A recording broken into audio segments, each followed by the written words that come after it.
Welcome to the Keeping the Nostalgia Live show. I am your host, Billy Powell. If you're listening, you'll have to visualize it. If you're watching, you'll see Coach Brandon Brantley on our show today. You can go to Keeping the Nostalgia Live. That's all one word, keepingthenostalgialive.podbean.com to listen to the audio version, or hopefully you're watching the Keeping the Nostalgia Live show on YouTube. We have hundreds of interviews on keepingthenostalgialive.podbean.com, including Coach Gene Katie, Rick Mount, Chuck Bavis, who's passed away and left us.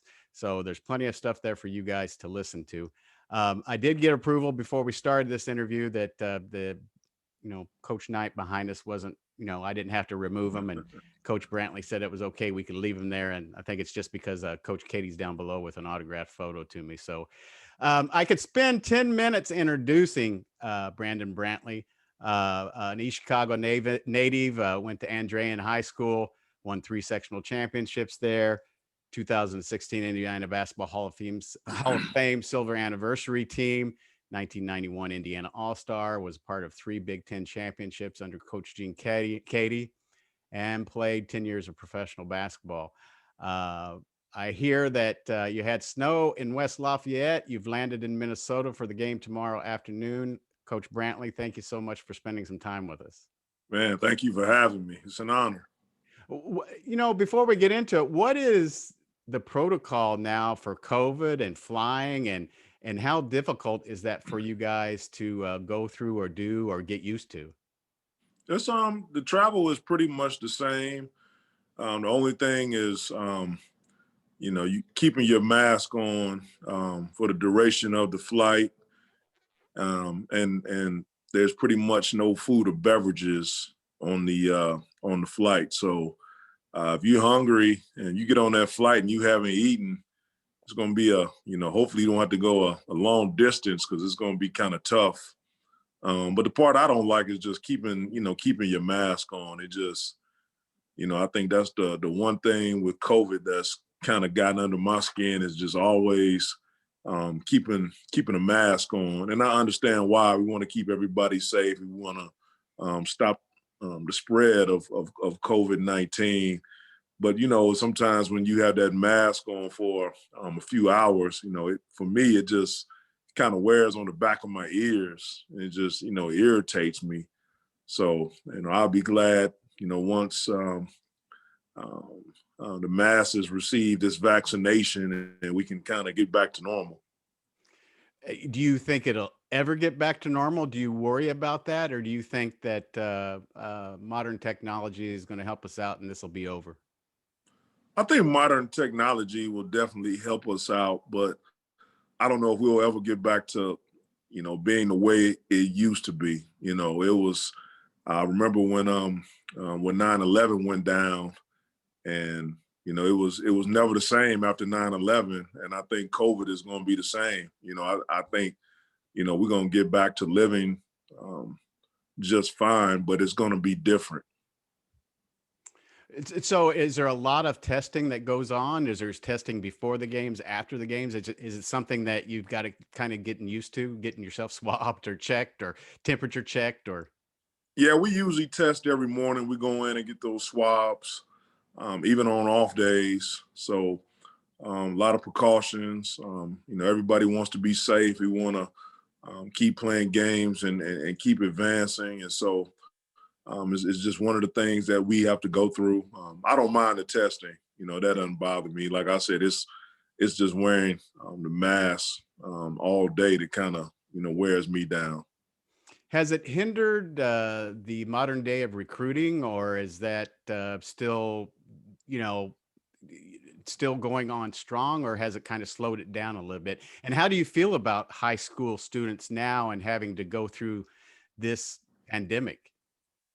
Yeah, it's really affected recruiting as far as being able to um, evaluate live. Everything is online now. Ever since everything went crazy last March. I haven't been to a high school game, an AAU game, and so we've just been watching games on live streams and watching a lot of videos. So the one thing it kind of forces, since you can't get out and see anybody face to face, making even more phone calls and text messages. And, as far as the recruits go, they really got to do their due diligence because they're not able to go on any official or unofficial visits. So they've been relegated to Zoom calls and conferences on the phone with coaches, and so they really got to build their relationship, on with video calls and FaceTimes and phone calls. So it's really different. You're talking about this 2021 class, and they're probably a bunch of guys that never got a chance to take any visits, and they just had to make their decision. As I said, on Zoom calls and phone calls, and just being able to trust that relationship that they built with someone that they've never seen face to face. You guys are sitting in fourth place. Did you foresee that, or even think that that would be possible this year? Or did you know with the group of guys that you had that, you could be as high as that, going into tomorrow's game? Oh, we liked our young guys coming in. We made the decision last year. Coach Painter did, to redshirt Mason Gillis and Brandon Newman, and we loved those guys when we got them out of high school. And we had some experienced guys, and coach is big on not wasting guys. And so we felt like we had the team at the time to where we could redshirt those guys, and they could get more reps in as far as practice and some other things as far as getting better, getting ready for this season. The true freshmen that came in, we really liked them. But, in the off season, we lost Matt Harms, we lost Nojel Eastern, two experienced guys, really good defensive players. And so you sitting there in the spring and you just like, man, now we really got to rely on these young guys. And sometimes that's scary, while we did love them. The one thing in college basketball is that you want to be old, man. Experience, you win with experienced guys. And so now we're just like, you're already dealing with COVID in the off season, and you don't know what the season's going to look like. And now you really got to make sure that, these young guys are going to be ready to go, and they can help you. But the one thing is, like, in off season, we knew we recruited the right guys, man, because they were always in the gym working. They wanted everything. They come in and lift every day. They getting extra shots up. They watching film. They just wanted it. And when you have guys like that they want to be there, they believe in your program, they're hanging on every word Coach Painter says, we're just like, okay, we got a chance. It may be a little bumpy starting off, but I think that, we're going to find our way. And here we are. In a very competitive Big Ten conference, doing I guess I want to say an okay job. So You're so far into the season. Can you communicate better? What is it like during game time? You don't have the crowd noise and everything else. Can you communicate better with players without the crowds? Is it weird not having the crowds? Do you miss the crowds? Of course you do, especially at home, but how do you feel about that? I miss the crowds, man. I think that's the one thing that makes college basketball special. Going into Assembly Hall down in Bloomington, and going up to the Breslin Center in Michigan State, and and it's that us against the world mentality, because you got 17,000 people just sitting on top of you, just rooting for you to lose, and it's really hard. People come through Mackey Arena, and I feel like we've got one of the best home environments in college basketball, and they absolutely help us win games. And so now here we are, no fans, and if you watch the games, I guess a lot of people do different things. Me myself, I kind of like to sit on the baseline and kind of communicate with guys. You can definitely communicate much better because the noise just isn't there because the fans aren't there. And so some of the things that we talk about in practice, as far as the scouting reports, um, as how we want to defend other teams' actions and whatnot. And so I kind of sit down there and I'm yelling out stuff and trying to get guys to play with energy and try to talk. So if you ever watched our games and you see me down there, that's what I'm doing. So it's definitely different, but it's been fun. This is your 8th season at Purdue as a coach, correct? Yes, sir. Yeah. How much, I'm going to show you something. How much do you miss this character? Man, I miss Jack. When when I first got there, I didn't have any collegiate experience. I was trying to get in for a long time, and then all of a sudden you get there and you realize you say, oh man, this is a grown man's game. And Jack, even though Jack is younger, he took me under his wing, and I learned a lot about this business just sitting in the office with him during the evenings, whether it was recruiting guys, watching film, just a lot of the day-to-day stuff. So I owe a lot to Jack because it's a very competitive business, and everybody's just trying to get their work done, and anytime I needed anything, man, he was there for me. You guys seem to crack on each other or joke on each other. Like, I miss that. Oh man, he's it's the season can get long, man. It's we're traveling, we're playing games, we're trying to win, we're trying to make sure the guys are okay, and when you're able to work with somebody that can make you laugh every single day, oh man, it's special. So so many memories with Jack Owens, man. Not only a great coach, but an even better man. Were your mom and dad athletic? My dad played high school basketball, went on to play at an HBCU called Fisk University in Nashville, where he met my mom. My mom wasn't athletic, so I learned the game from my dad. And did your dad play Indiana high school basketball, or was he from Illinois? Yeah, he played at Frable High School, which was up in Gary. They closed their doors, I believe, in 1971. But in their heyday, they had a really good program. They were staunch rivals of Gary Roosevelt High School. So a lot of people, when I growing up and when I go back home, talk about that rivalry. So now I know they had really good teams. So Gary's different now. So It is. I went to Broadwell High School and we played Gary Roosevelt every year. And it was, if you wanted Gary Roosevelt, you wanted to get out as quick as possible. If you lost, if you lost at Gary Roosevelt, you could take your time, but you still probably wanted to get out of there. That area of the state, I know I'm probably getting a little bit ahead of myself, but there is so many more state champions that would have come out of that East Chicago, Gary area where you're from. But you guys would beat up on each other, and there's only one team that can come out of that area. yeah, it's similar to sectional in Indianapolis when you got all those schools down there, and there's so many good programs, but only one team can advance, and that's what it was like in Northwest Indiana. The Gary sectional was always tough. Of course, when I came through, Glenn Robinson was there, so you kind of knew who was going to get out of there every year.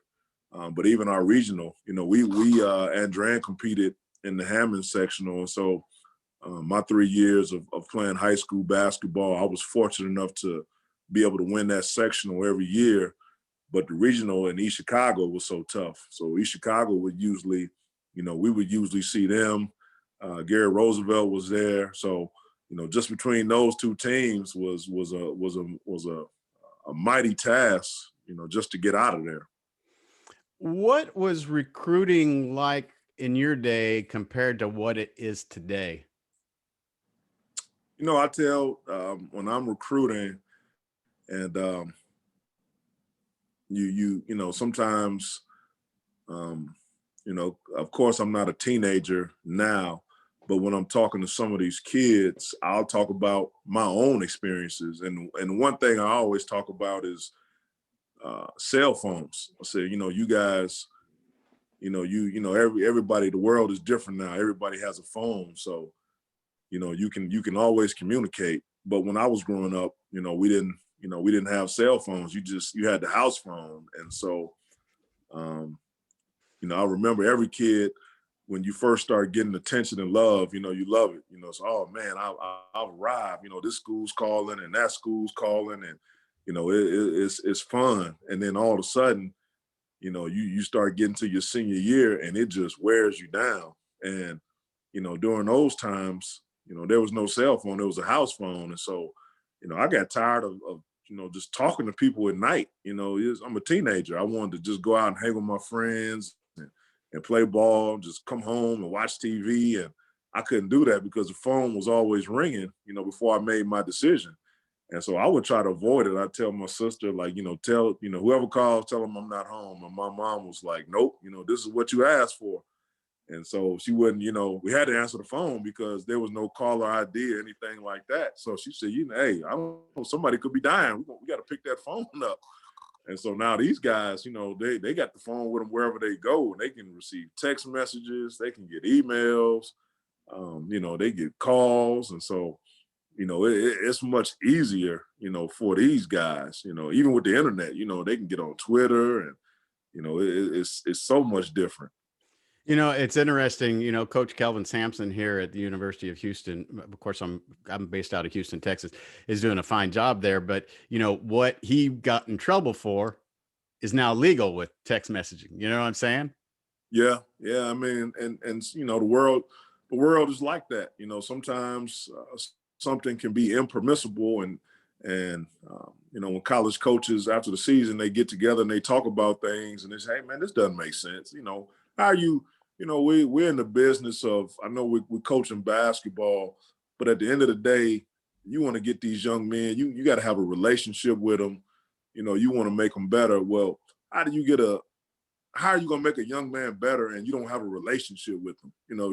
I can only talk to him for a week. I can only do this, but I'm supposed to, you're not going to have a relationship with anybody. So, in my opinion, that was foolish, so now I'm glad the rule has changed because, these kids are different, man, but I don't care what age you're in. If you're recruiting kids, you want to get to know them, and, when they get there, you want them to be comfortable with you, and you also want to know what you're getting. So, and you can't do that being able to make a certain amount of phone calls or send a certain amount of text messages each week. In your recruiting process to Purdue, did you have to narrow it down to 2 or 3 schools? And what jersey would have been the closest that you would have possibly worn besides a Boilermaker uniform if you would not have chose Purdue? Um, like most kids, a lot of schools look sexy, but in the back of your mind, you just know, like, there's no way I'm going to this school. And there's a lot of schools like that recruited me. I would watch them on ESPN, and I loved the way they played and everything, but I just knew that I wasn't going to go there. I knew I wanted to be close to home because I was close to my family, and it was important, for me that they were able to come down and see all of my games. And that was one good thing about Purdue, was that we were in such a central location that they could come down and not only see the home games, but they could travel and see me at IU and Northwestern and the Michigan schools and Illinois and Ohio State. It wasn't a bad drive for them to be able to come see me play on the road. But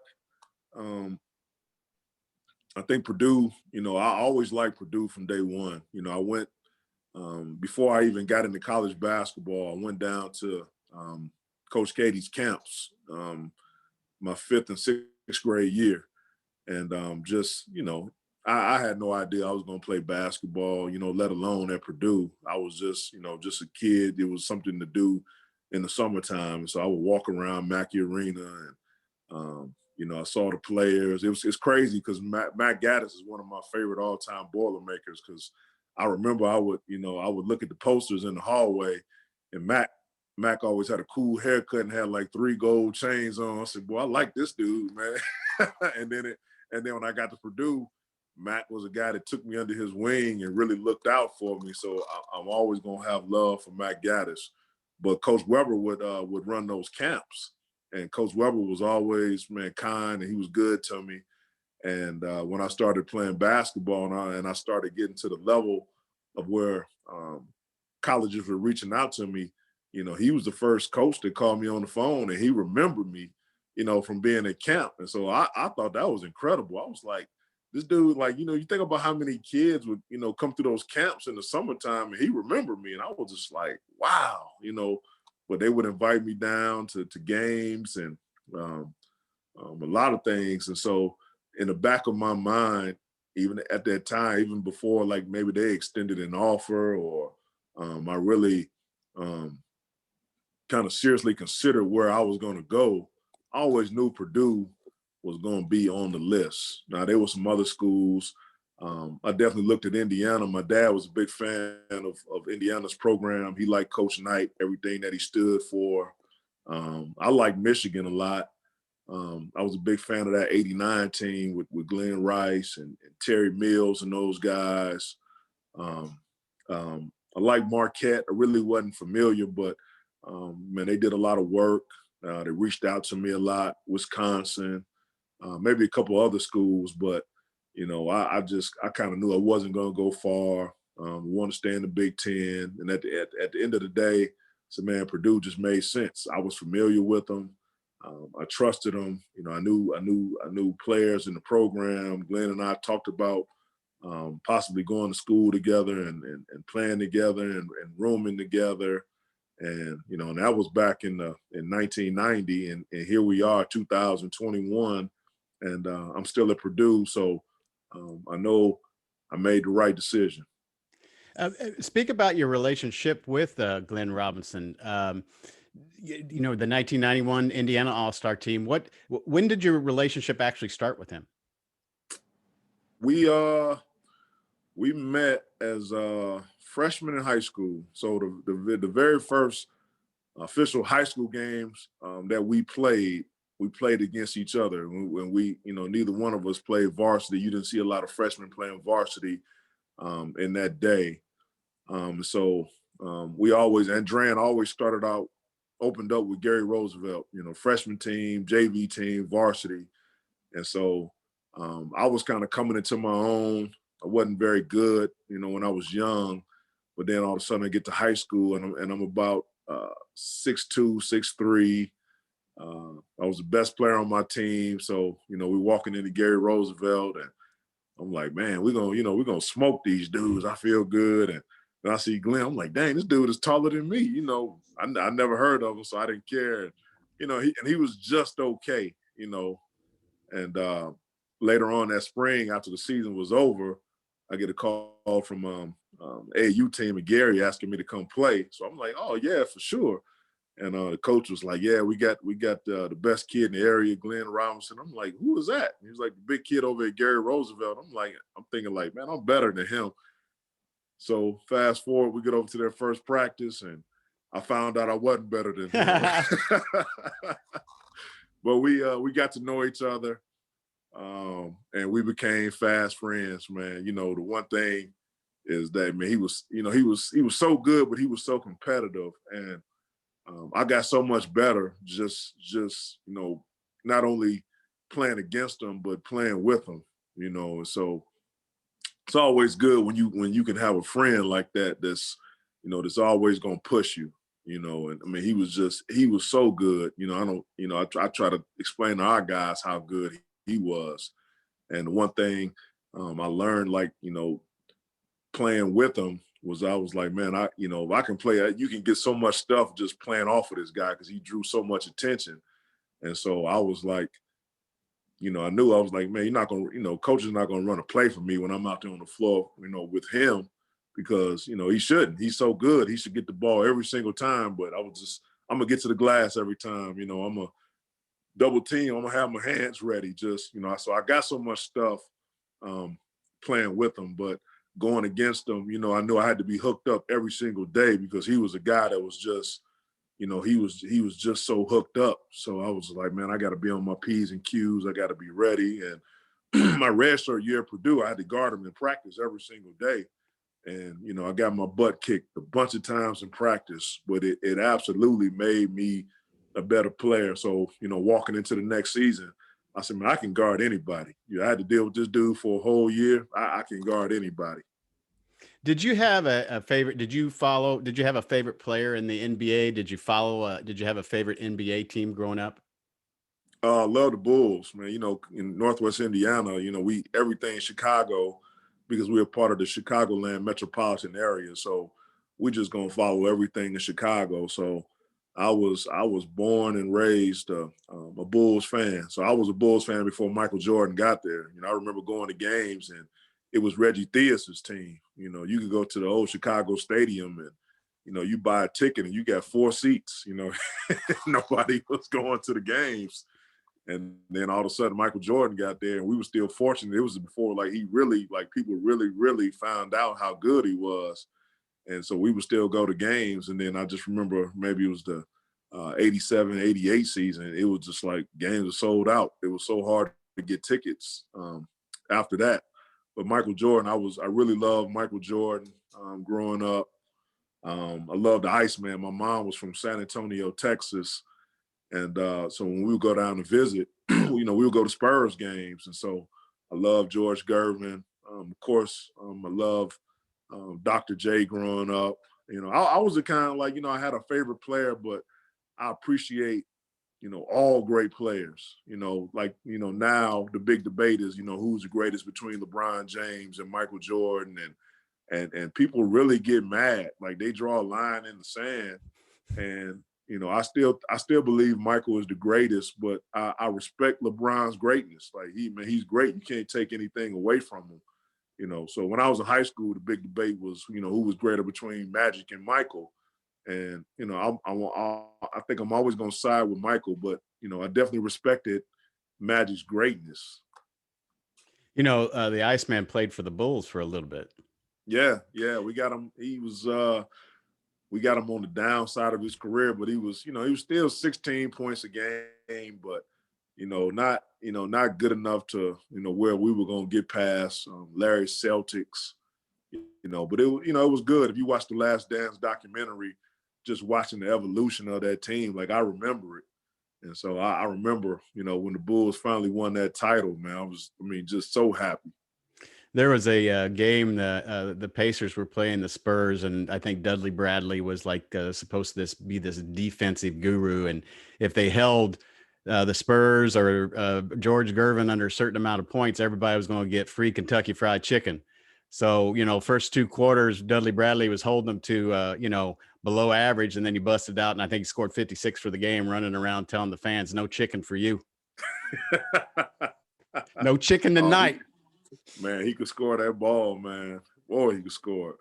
So when you first got on campus and you first started going to practices, what was Gene Katie like? Did you feel like you'd make the right decision? Were you a little scared? What was those first few weeks there like for Brandon Brantley? I had a relationship with Coach coming in, so I just kind of knew like Coach was like an intense guy. Off the court, man, he was so easy to get along with. Like it was easy, but when you cross the lines, when it was time to do something, like man, you better be hooked up because he was, Coach was a hard charging dude. So, that's what I wanted. If you didn't love the game and you weren't a hard working guy and you weren't competitive, then don't go to Purdue because it wasn't going to work out. But I think I had that instilled in me, and so I embraced it, man. I loved it. When Coach jumped on me, I loved it. I was like, I got to go harder. So when I first got there, it was easy for me. It was I never felt like I was overwhelmed at Purdue. Just simply because I loved the game, I knew what I was in for. That's what I came for. I came to be coached. I came to be pushed. So, and I was fortunate enough in my last 3 years where we won the Big Ten. So I didn't see that side of coach that maybe somebody that came through and had a losing season or they didn't uh, play as they were expected to. I didn't see that side of Gene Katie.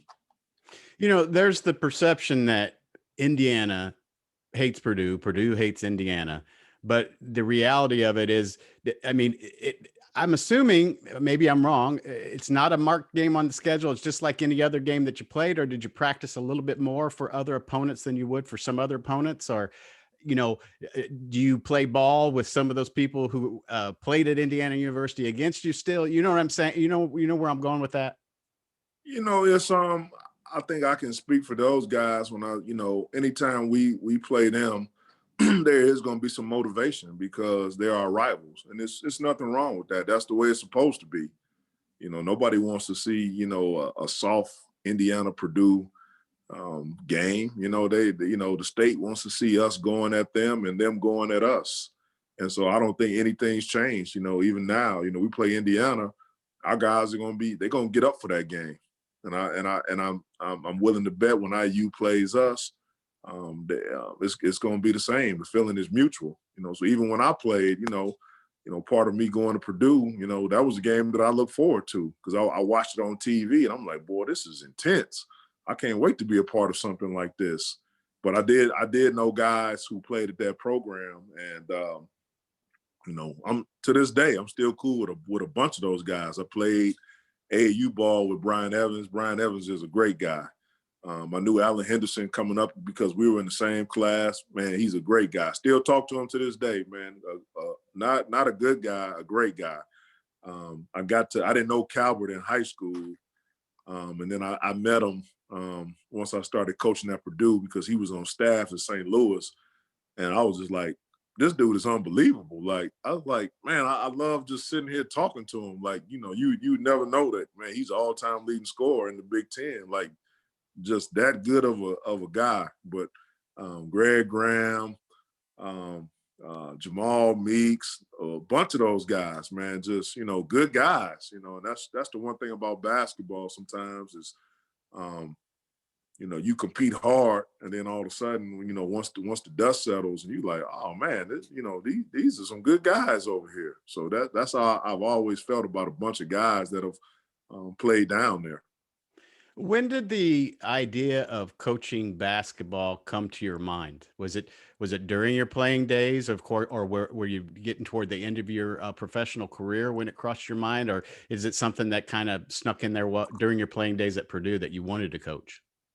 Probably towards the end of my professional career. And what happens is you love the game and you just want to play and you want to play. Then all of a sudden you start seeing the light at the end of the tunnel. You like, well, I'm not going to be able to do this, um, much longer. And but the game was good to me. Everything I had I put into the game. Ever since I think I first fell in love with basketball in the third grade. So every time, for the majority of my life, I was waking up in the morning thinking about basketball. And so I was able to play in elementary school. I played in junior high school, played in high school, played in college, and now you're overseas, and then all of a sudden it's like, man, it's coming to an end, but I still want to stay around the game. And so I knew I had work to do because, it's such a difference between coaching and playing. And I remember Coach Painter would always, we had conversations and, guys play the game and they think that just because they played the game, they can coach the game. And man, it's the furthest thing away from the truth. You cross over and you like, oh, this is different. So that was one of the big adjustments that I had to make. But I knew I wanted to stay around it because the game was good to me. But you want to be in that team environment. And so for me, one of the things that appealed to me was like working with young men. And so even before I got to the college level, I knew I was going to coach in high school, and so man, I'm going to start somewhere. And I had some offers as far as going to um, a few high schools in the Indianapolis area, and it came down between Ben Davis and Lawrence North. And of course, man, you love Lawrence North, man. Jack Keefer's done a great job. Um, the tradition, the players, everything. But I thought I needed to go somewhere where I was like, man, I'm really going to learn the game. Like, he's got a system in place. I don't think you got to do too much because, man, he's just such a great coach and things are going to fall into place. Whereas Ben Davis was bringing in a young coach, it was his first job. So I said, man, I can really roll my sleeves up and kind of learn some things and help this guy. But also I thought, like, because of the young men over there in that area, I said, man, there's some young men over there that could really use a guy like me. And I love that's my favorite part of the game is being able to work with young men and help push them to to heights that they probably thought they'd never see. And once they're done, you can you see these young men become successful fathers and citizens in the community. So I get my joy from that part of coaching.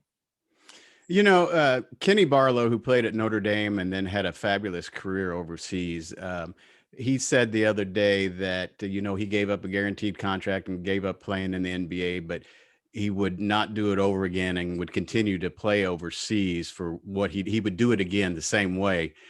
How hard, I know you had a tryout with the Pacers. How disappointed were you that you didn't go into the NBA or play in the NBA? And then how excited or how much fun was it playing in that 10-year professional career that you did have overseas?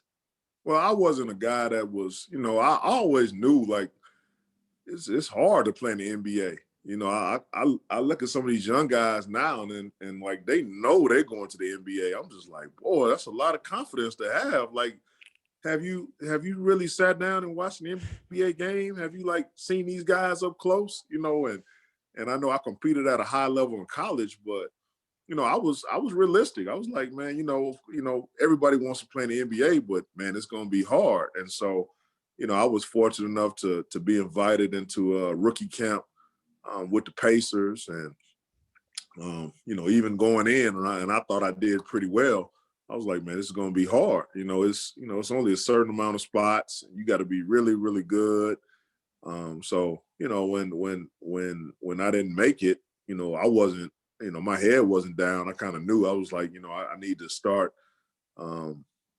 working with my agent on building the right connections to get overseas, because you can still get over there and play some good ball and make a good living. And that's what happened for me. And so, man, I wouldn't trade that for anything in the world. I met so many amazing people overseas. I got to see the world, play some great basketball. And so, I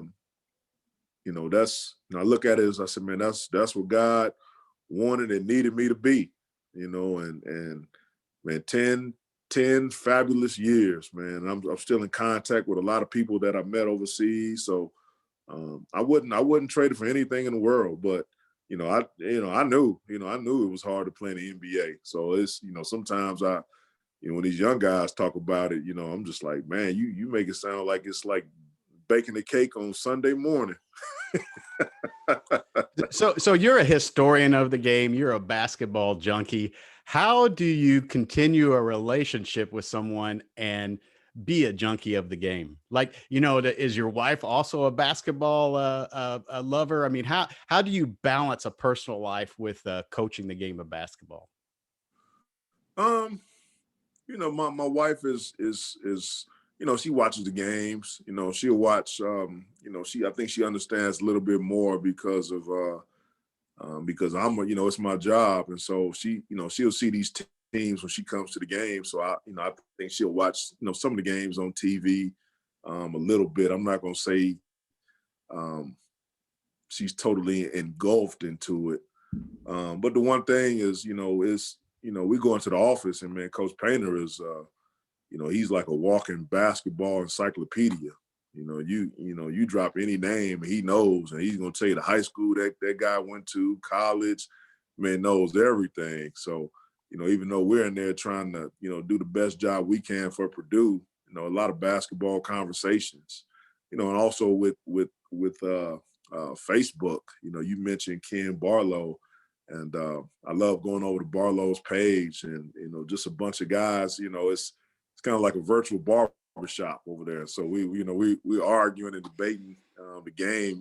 Who's better between this guy and that guy, and what would this team do in that era. And so I'm not a big television watcher, but I can sit on Facebook some nights and just debate basketball for hours. It's my passion. I love the game, and so part of that passion is putting everything I have into the job and helping these young men.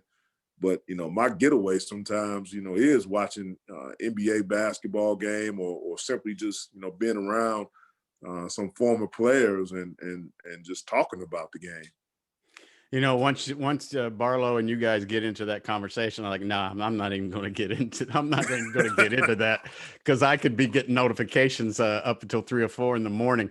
Do you watch the NBA game today? It's changed. I scratch my head sometimes when I watch the NBA today. Do you do the same thing, or you just is it different than what it was? It's evolved, Better? and sometimes I'm not going to say better or worse. I've had this conversation. I know Kevin Garnett made some comments past couple of days saying like guards from 20 years ago couldn't play in this era, and I'm just like, well, why not? I said they put their pants on the same way. The game has just changed. I said, so if you take Tim Hardaway and Tim Hardaway from 1993 is just not going to fall into the NBA. If Tim Hardaway was playing in this era, he would play like these guys play. So it's not like you're not gonna have a bunch of guys just you know you know being warped into 2021 from the mid 90s. Like it just doesn't work like that.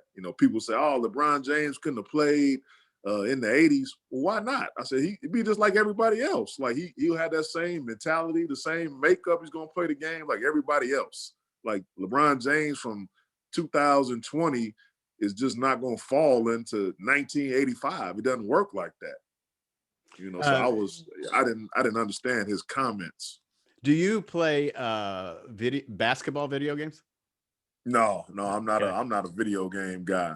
But watching the game, I mean, the game, it's good. You don't want the game. We all love the game. When Larry Bird and Magic was playing, you appreciate it. But I'm happy that the game evolved. You love the game in the '90s when Michael and those guys played. The game evolved.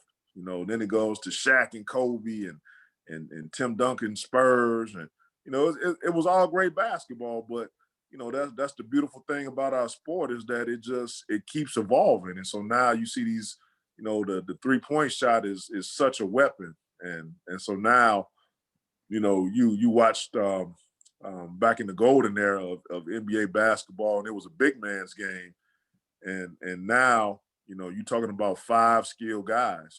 If you look back and you look at Kareem Abdul-Jabbar, they had to dribble down the court and like throw it into him in the post. And so now, you're talking about a guy that's Kareem's size that can, he can get the rebound, he can bring it up himself.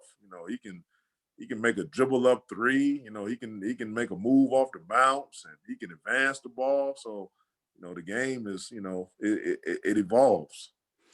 And when you talk about the greatest of all time, a lot of people will leave Wilt and Kareem. That it's always a Michael Jordan or a LeBron James or Kobe Bryant or this person. I mean, the big guys made the game evolve because of how big and how dominant they were.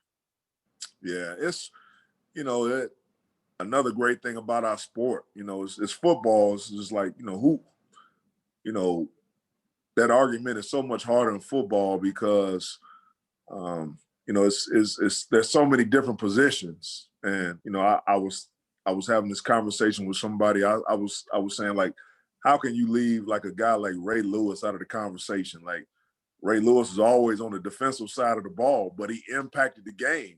So how can you just throw 50 guys ahead of him? And I was like, one year his team won the Super Bowl. Like he was the best player in the NFL, and he was never on the offensive side of the football. So I said it's so disrespectful to like, but it's so different for football. But for basketball, all these, every guy plays offense and defense, but it's so different, and so it is hard to say like who's the greatest of all time because all the eras were different, you know.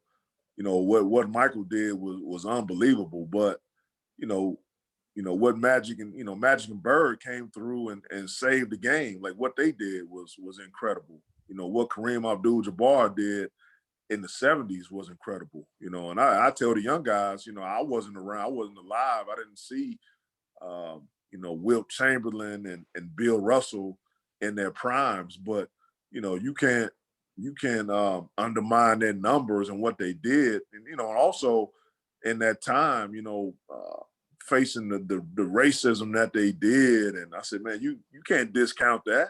I said that's being able to like get up every single day and do your job at a high level while dealing with that. I said, man, it's something to be said for that. Speaking of racism, do you still see it in today's game? Yeah, racism isn't going anywhere. It's just a part of the world. I mean, it's been around for centuries. My thing with it is that we don't have enough real conversation. It's people just, oh no, don't talk about that, don't bring that up. And it's like, well, why not? How are we going to advance if we don't talk about things? We just keep sweeping things underneath the rug. And when you do, all of a sudden, when you can't, when there's no more room to sweep stuff under there, you get that you have 2020 where people in the streets and they setting stuff on fire and they're rioting and everything, And so I think we all have to have real conversations and talk about things. And so even though that stuff happened, man, we had real conversation and dialogue after that stuff happened, and I think it's helped our country. We all go to work to better ourselves. And I know there's probably a standardized answer that you can give me, but I mean, have you been asked a few years about taking on a college program? How do you handle it the same way you handled the recruiters calling your house when you were going to college? I'm assuming that's your goal, is to be a head coach. I mean, how does that, and if you want to keep your plans under wrap, that's fine too. How does that all go around in your head as you continue to do your job in your 8th season at Purdue? I think everybody at the end of the day, you do want to lead your own program. But when I got this job, anytime you get something, you want to leave it better than you found it. You want to leave, your imprint. And so I was already coming to work for a great boss and Matt Painter, but he's such a great guy, and I was like, man, I want to get to a Final Four. I think he deserves it. The university deserves it. All the former players that ever came through, the fan base. We've been close, but sometimes close is not good enough. We want to get there. I think we deserve it. And so, that was the one thing I said, man, I just want to do my part and help, get us to a Final Four. And then, just like I talked about, going overseas, I was there for 10 years. I believe in God, and God is going to lead me to where I need to be and where I'm wanted. Virginia is going to be the longest reigning NCAA champion of all time, of course. But was that game as crazy as I watched it? It was, we came out hot, and we were battling, and then all of a sudden, they're a great team. They ended up cutting the nets down, and so they make their run, and then we get down, and all of a sudden, man, we come storming back, and I remember just watching, at the end, I'm just like, man, we finally here, we're gonna do it. Then all of a sudden, Ty Jerome, I mean, he misses that free throw perfectly. It goes back. And I remember like no jail was kind of like in between. And he doesn't let Kihei Clark make the pass to I think it was Kyle Guy or Ty Jerome back there. He prevents them from making that pass. And so he advances it up to the big guy. And I'm just like, man, Matt stays back. So I'm just like, oh man, and he makes that shot, and I'm just like, oh my God, just And so, and the rest is history. So, I think we did all the right things, and it's just, that's the way it played out. But just watching it, I was just like, man, this is crazy. I just remember after the game, like, and everybody's just so distraught. And coach comes in and come on, we got to go check on these guys, because it was about them. It wasn't about us. You put so much time into it, and that's the thing. Like when the game is over, I mean, it's just so much, emotion and stuff in the atmosphere. And you can't sit there and worry about yourself. It's about those kids, man, because they're the ones that put the uniform on. They go out there and fight. They did everything right, and the ball just didn't bounce our way. And so I just, going in there and comforting those guys, and from where we started, out that season to where we finished, man, it was just incredible.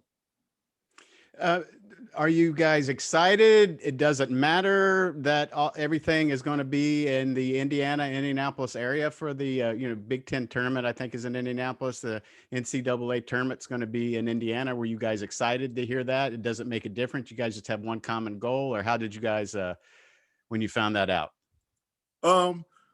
Me myself, I'm excited because we don't have to travel that far.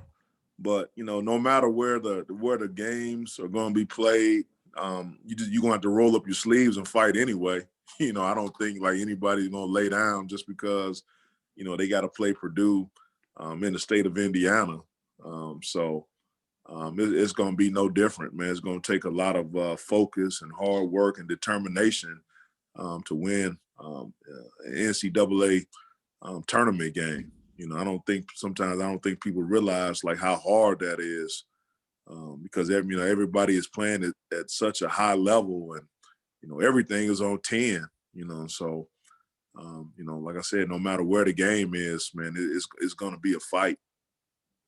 You've been so gracious and fantastic. I appreciate you taking time. I know you have a busy schedule, but one other question, and without dissing any school, is there a place where, and it may be where you're at today, is there a place where you're like, man, I just really don't want to go up to Minnesota this time around? Or is there a place that you really don't enjoy going or enjoy playing? I think I appreciate going everywhere, because some of these places, I got good memories of coming to, when I was in college. In Minnesota, I don't know if anybody wants to come up here this time of the year because it's so cold. But coming in Williams Arena, man, it's one of my favorite arenas. I mean, I love the city of Minneapolis, man. Beautiful city, beautiful downtown. And the worst part is just walking outside of the hotel and getting on the bus, just facing the cold. But once you get in that arena, it's just, man, so many memories. I got some good friends that played up here. But when I was playing, Nebraska wasn't in the league, Maryland wasn't in the league, Rutgers wasn't in the league, and so being able to, anytime at least for me, being able to see an arena that I never played in or visited, and all of a sudden you get a chance to walk around and see all the history and the great players that have played at these respective arenas. It's a big deal to me. Maryland, man. Growing up, Maryland is one of the greatest college programs of all time. And you go through there and you see the names of the guys that came through. You just like, wow. So there's not a place that I don't enjoy going to in our conference. Well, I got to meet you 5 years ago in 2016 when you came down for the Final Four here in Houston, and Coach Dave Shellhouse, Purdue All-American Yep. himself, Yep.